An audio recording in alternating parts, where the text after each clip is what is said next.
Ayun, so good evening guys. Ngayon po ay December 10, 2024 at finally, ito na yata yung naantay natin na. So, nag-close yung index natin, positive siya. Hindi itong nakalagay dito. So, positive 0.66% and sumampa yung index natin na 6,724.82. Wala naman masyadong pumitik na na big gaps na nakita natin. Pero ang pinaka-significant yung pitik ng net foreign buy dito sa market. Ayan. So finally, nagbalikan na sila.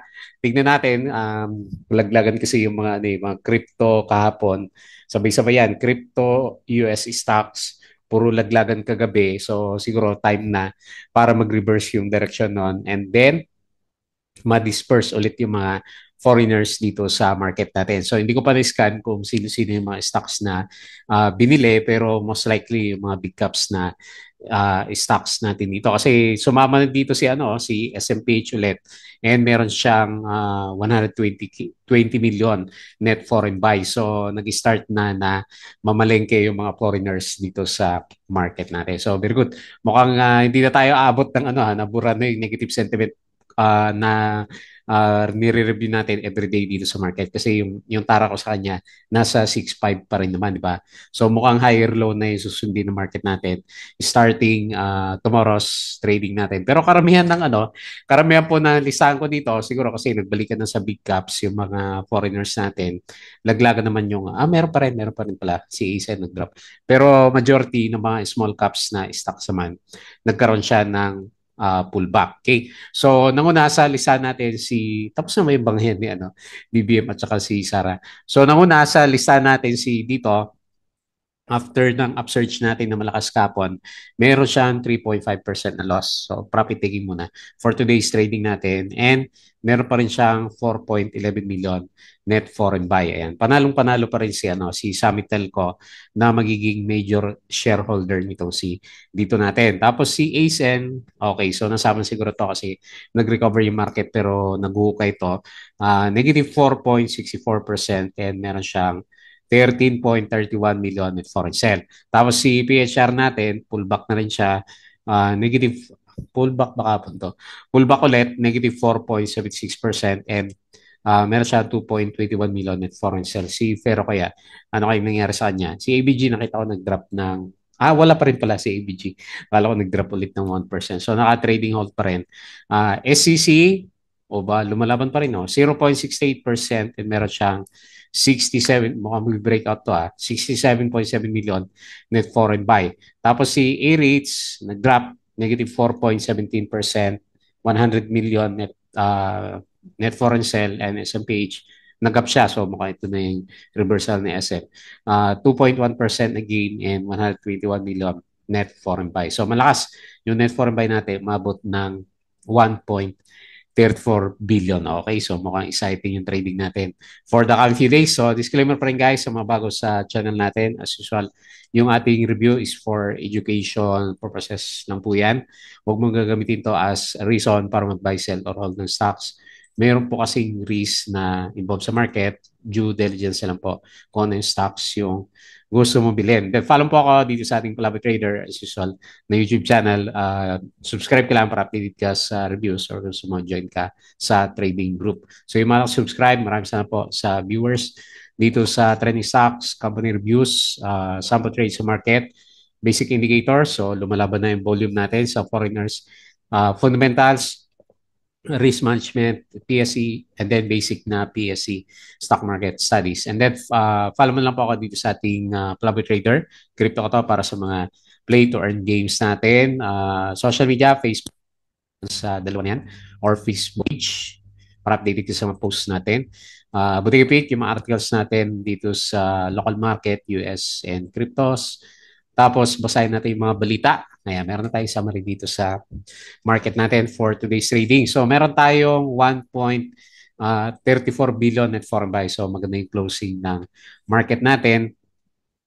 And nag-gain siya ng 0.66%. So bumawi na si holding firms natin 1.08. Property, wala pa rin masyado. Lolo ko yung mic ko. Tapos itong si finance, siya naman yung nag-drop, negative 0.46%. panalo si mining.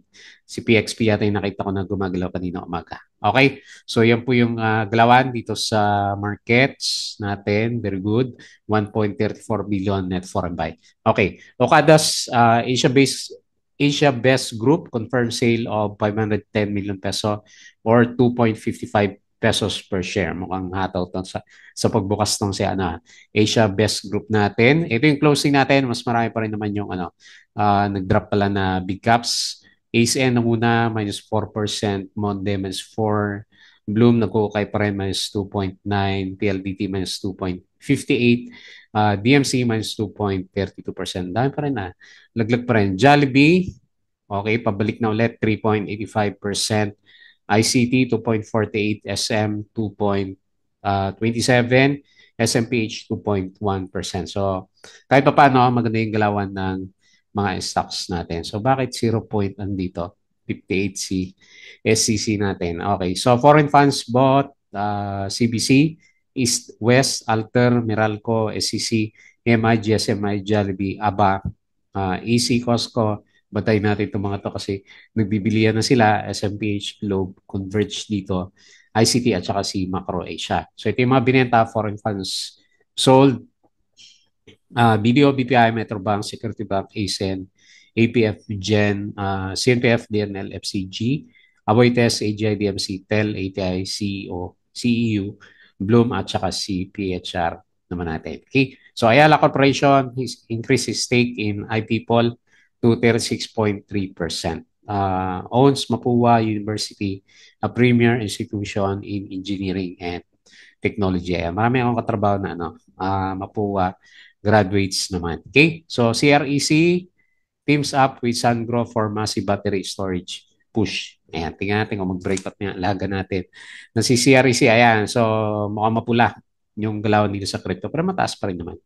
Okay pa rin yan. Ayun lang, yung mga bagong pasok kay Dutch, no? Nag-drop ng 10%, XRP nag-drop.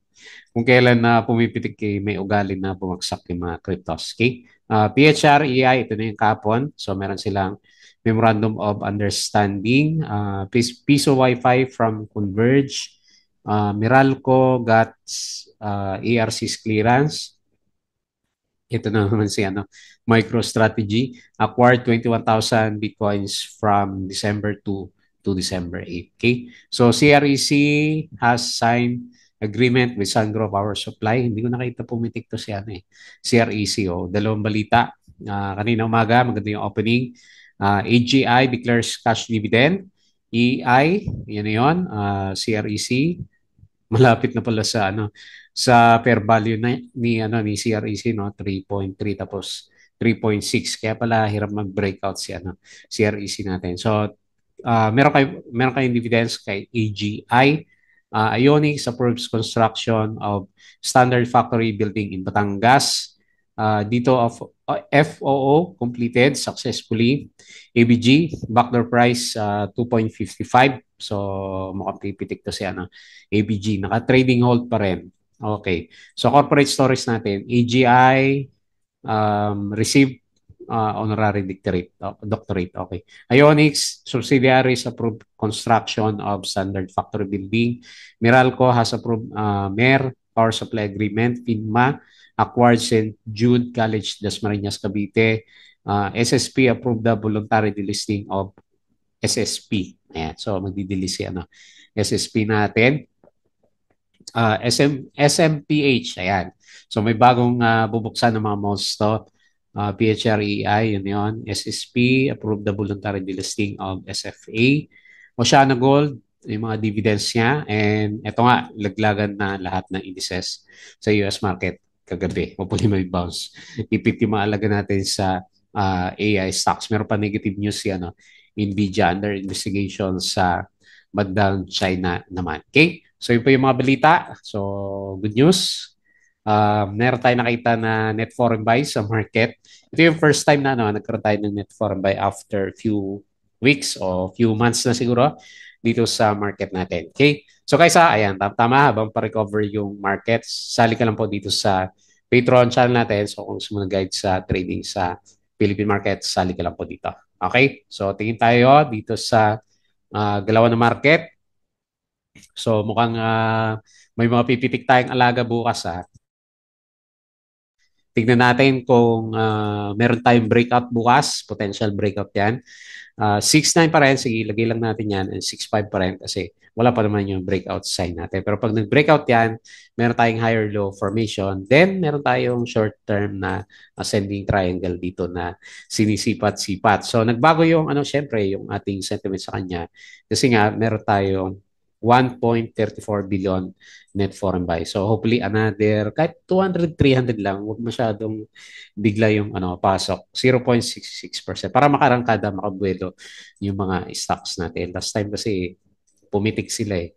Nung bumagsak naman, sabay-sabay na naglabasan. Okay, so gumanda lahat ng indicators natin. So i-reach yung pinag-usapan no? Kasi malakas yung drop niya. So tingin tayo mga winners. Hanap na lang ako may volume ha. Wala pa rin kasi volume yung iba eh. Kahit si EI umakyat siya ng 5.89 pero 248K lang yung ano eh. So, wala din masyadong trades. So, mga mining stocks, PX, Felix Mining, ayan, 5.38%, si ATX, di ba? So, sila yung panalo ngayon, 3.52. Double bottom yata si ano, APX. Si Jollibee, okay, balik ulit. Sipa ulit, 3.85. XE, papitik-pitik lang si XE. Wala masyadong volume. 3.16. Mega Wide, nag 5% to kanina umaga pero yun nga, kulang din sa hindi makarangkada eh pag walang volume. ICT, ayan ang breakout. Breakout, no? Gap up. 2.48%. SM, 2%. So, SMPH, hopefully double bottom na tayo. Tapos si Macro Asia, nasa bot ng baba. Si Macro Asia natin, malayo pa rin. GMA, ayan, nag-cross siya ng volume pero pangit yung mga charts. MRC, ano nangyari sa'yo? 1.12%. At saka si OGP, malaki ng volume, oh. 41 million pero hindi naman pumitik. 1.02%. Okay, so dito tayo sa mga losers ngayon. Nalaglag si Parang Ferro, mukhang mag-aabang tayo sa lampas na ba to sa 0.618. Okay, malayo pa, no? Tres. Abang-abang tayo sa tres kaya, no? Pero natin, negative 8%. So, ingat sa mga palaglag na stocks, PHR. Ayun, nilaglag ulit. Wala na to, no? Tapos na yata yung kwento ni ano, PHR. Ayun, laglag na siya sa ano, sa maliban na lang kung bumalik tayo dito sa ano, 0.62. Buhay ulit to. Pero pag nandiyan sa baba, malakas yung volume ng selling. Ayan, nood na lang tayo. Apollo, nag-uukay, minus 4%. Home, nag-uukay din, minus 4.7. Ang dami nag-uukay, oh. ACN, minus 4%. Sakit sa mata. Ang daming laglag. Dito, minus 3.5. Merrimart, minus 3%. Pero, pabalik na yung ano eh. Tingnan natin. Pabalik na yung mga kabaro natin sa US. Hopefully, ito na yung good sign na inaantay naman natin sa kanya. Okay? So, medyo optimistic tayo kahit may mga nalaglag po tayo ng stocks. Okay? So, dito sa US market, mukhang correction ulit mamaya. Mapula pa rin. No? So, kagabi, mapula sila. And then, S&P futures, negative, no? Negative 0.04, negative 0.03. No change dito kay Nasdaq futures. Pero parang correction nga sila. European markets, correction for today, and then Asia markets mix tayo. So merong malalakas si Korea. Meron yata yung ano dito may martial law ba dito sa ano? Dito ba 'yon sa Korea? Yung nababasa ko sa kanya. Okay, market siya. Okay, mix tayo. May green, may verde dito sa bandang Asian markets. Crypto, okay, nag-hold yung ground natin. 97K pa rin si Bitcoin, Ethereum 3.7. Kailan malakas yung drop sa mga ano, ibang crypto? Si BNB 701. Ayun, lalaki oh, mga 7-8%. Kung naka-leverage ka ng 20x, lusaw agad. Sa 4x pa lang o 4% o 5% ubos na yung ano mo, 20x na leverage. Ayan. So, sagad-sagaran sa ilalim, pero parang gusto naman niya mag-bounce based dito sa mga chart na napapansin natin sa kanya. Sarap mag-trade dito, no? Wala lang tayong BP. Ayan. So, okay. So, correction. Ito yung chance sa mga ano, hahabol sa ano, cryptos po natin. Okay? So, balik tayo dito. And, konting discussions ulit. Mukhang mas maganda yung discussion natin for the coming few days. So, unahin natin si dito. Hindi nawawala talaga sa trending stock si dito. Laki kasi ng ano niya, oh. Ang laki talaga ng ano niya, shake hands, oh. So, based sa galawan ngayon, diretso ba tayo? Medyo diretso tayo ngayon. Okay, so diretsong nag-profit taking agad si dito natin. Okay, so nanganganib yung ano, lower high natin sa kanya. So 1.16. Hindi natin tatanggalin muna yan. Pwede rin naman dito sa gap. Pwede mo i-adjust. Kasi ang worst case scenario natin for the short term, fill the gap tayo dito. Okay, nauntog kasi dito sa ano eh. Ano ba, ganyan yung chart natin? Ganyan ba? Parang ganyan, no? So medyo ang hindi lang maganda sa kanya, nauntog ka agad dito sa ano sa MA20. So tingnan natin, ganyan pa rin naman yung pinaka-over picture niya kasi lower high kasi tayo kay ano kay dito as of this time. Okay? So profit taking kasama na yan siguro. Meron tayong 4.11 million net foreign sell. Ayan. So, bili na daw habang piso pa, sabi ng ano, nagko-comment doon sa Instagrams natin. Okay, so bearish yung ano, yung paddle natin. Para kay dito, next, ASEN, medyo malalim na rin pala tong ano tong hukay ni ASEN natin. Time to buy o time to eject na ba? Kung kailan bumalik na yung ano sentiment ng market natin. So, nag-ano siya diyan, nag-resist and then next support is 3.5, 3.47. So medyo malalim, malakas yung ano, malakas ng downtrend ni ano ni Isen ayan, no? So meron siyang nabubuo dito na bearish channel nga. Ayan, ingat na lang. Kasi hindi natin alam kung nasa yung bottom nito. 4.64% and net foreign sale pa rin kasi 13.31 million. Si Converge, buti pa si Converge, no? Nag-sideways lang. Si ASEN talagang ano, malakas yung ano niya, yung selling pressure natin, no? Lalim ng ano, ng galaw nito. Gaano nakalaki yung drop mula dito sa average. Ang ganda ng trend niya last time, no? 30%. So, galing man trap ng mga stocks natin, no? Kung kailan mo binitawan, saka umakyat. Kung kailan mo pumasok, saka naman bumagsak yung price action natin. Okay, so bearish pa rin. Wala pa rin yung technical bounce. Okay. So, marami siguro nag-aantay sa technical bounce niya, no? Dito si ACN kasi nga oversold na yung ano, yung indicators natin. Okay, next, PHR. So, mukhang tapos na po yung kwento ni PHR natin. Balik ulit yung Fibonacci. Nadismaya yata doon sa deal with ano, EI natin. Okay, so okay, tingnan natin.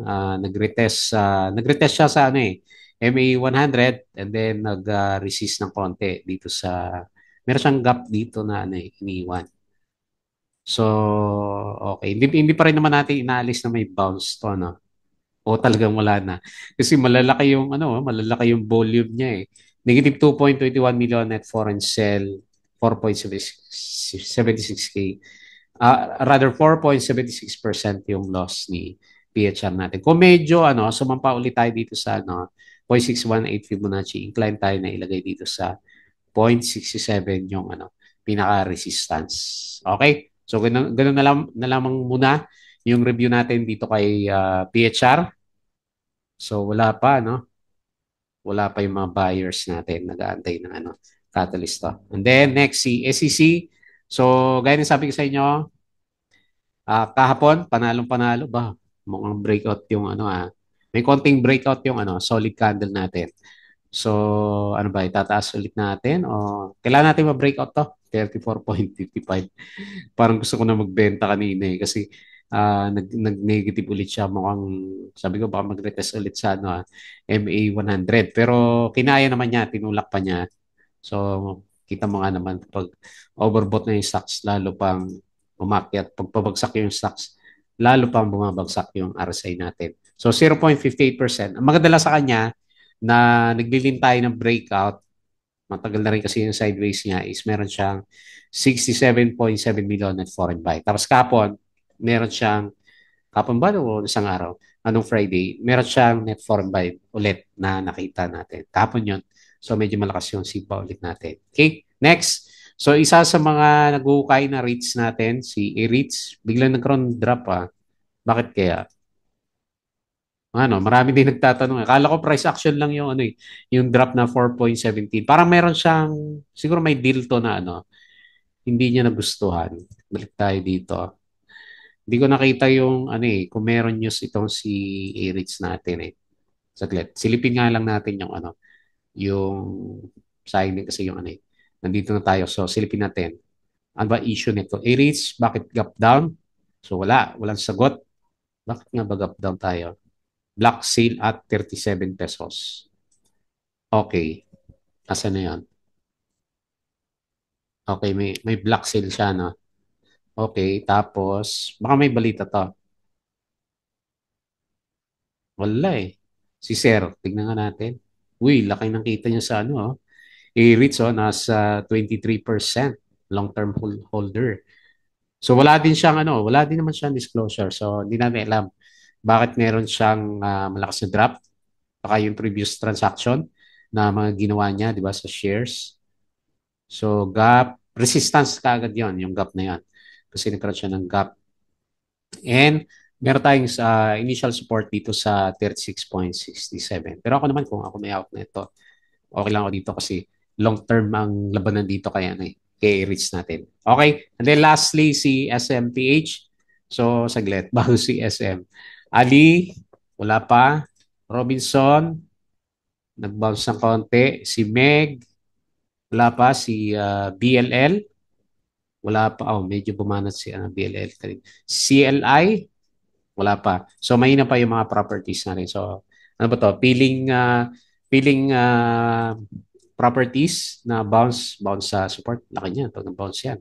So, okay. So, lagay ko muna resistance dito, Around 28 yung resistance natin. So, meron siyang 2% na gain sa market. Ito lang maganda talaga.